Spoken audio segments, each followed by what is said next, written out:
Neste exemplo, queremos treinar um algoritmo de Deep Learning para prever o preço de uma passagem aérea em função dos aeroportos de origem e destino, data e hora do voo e a companhia aérea.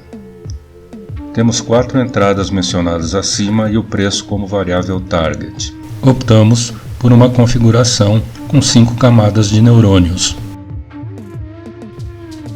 Note que temos um típico problema de regressão com aprendizado supervisionado. Então, o processo começa dando pesos aleatórios para as variáveis de entrada e observando se a variável de saída acerta ao preço com uma precisão de saída previamente definida. Para se aproximar do preço correto de saída, os pesos das variáveis de entrada, os atributos, vão sendo ajustados. Não são mostrados na figura, mas os pesos dos neurônios nas camadas intermediárias, ou escondidas, como são chamadas, hidden layers, também vão sendo ajustados nesse processo. Então, após o processamento, digamos, de milhares de grupos de 4 entradas, o modelo atinge a precisão pré-determinada com os pesos indicados no diagrama. Note que os aeroportos de origem e destino são os itens com maior influência no preço, como era de se esperar.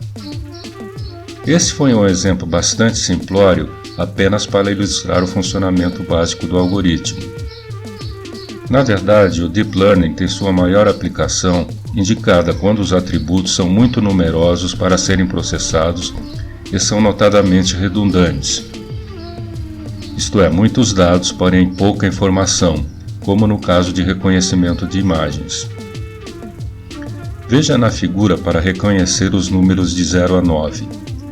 Aqui temos 28 por 28 pixels, o que nos dá 784 entradas para cada número. A maioria dos pixels são iguais a 0, imagens em branco, e outros variam de 1 a 256 e correspondem à escala de cinza de cada pixel, que nesse caso configuram o número 8.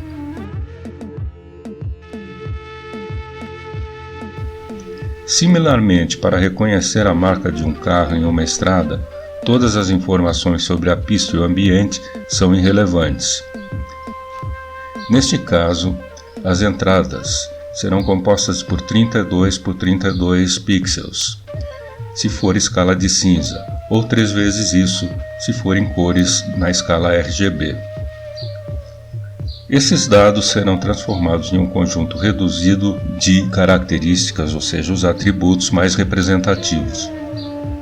Se as características extraídas forem cuidadosamente escolhidas, se espera que esse conjunto represente a parte relevante da informação para se executar a tarefa desejada, ao invés de se usar os atributos na íntegra.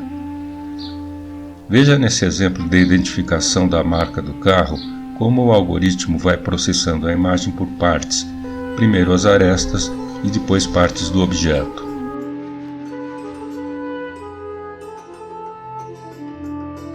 Considerações sobre Deep Learning. Deep Learning automatiza grande parte da tarefa de extração de variáveis do processo, eliminando consideravelmente a intervenção humana necessária nos outros algoritmos. De uma certa forma, ele faz o que chamamos de Feature Engineering, ou engenharia de recursos. Ele faz isso por você. Essa capacidade é particularmente interessante quando temos dados não estruturados, especialmente porque estima-se que 80 a 90% dos dados de uma organização não são estruturados. O aprendizado de máquina clássico ou não profundo é mais dependente da intervenção humana para aprender. Especialistas humanos determinam a hierarquia das variáveis preditoras para entender as diferenças entre os dados de entrada, geralmente exigindo dados mais estruturados para aprender. Dito isso, o modelo de Deep Learning exige mais pontos de dados para melhorar sua precisão, enquanto um modelo de aprendizado de máquina convencional pode se contentar com bem menos. O Deep Learning é alavancado principalmente para casos de uso mais complexos, como, por exemplo, traduções e análise de imagens. Muitos outros detalhes, como a arquitetura de rede de Deep Learning, também são importantes e tem havido muita inovação aqui também. Mas uma das maneiras mais confiáveis para melhorar o algoritmo ainda é treinar uma rede maior e obter mais dados. Sem dúvida, a desvantagem mais conhecida das redes neurais é sua natureza de caixa preta. Simplificando, você não sabe como ou por que sua rede neural veio com uma determinada saída. Por exemplo, quando você coloca uma imagem de um gato em uma rede neural e ele prevê que seja um carro, é muito difícil entender o que o fez chegar a essa previsão. Quando você tem características que são interpretáveis por humanos, é muito mais fácil entender a causa do erro.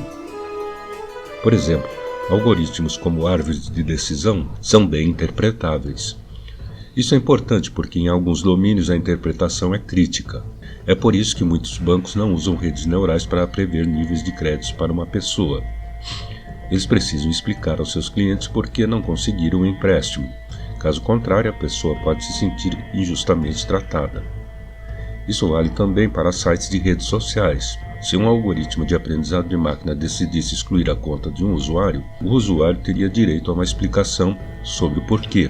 Duvido que fiquem satisfeitos com "foi o que o computador disse". Outros cenários seriam decisões importantes de negócios. Você pode imaginar o CEO de uma grande empresa tomando uma decisão sobre milhões de reais sem entender por que isso deveria ser feito, só porque o computador disse que ele precisa fazer isso?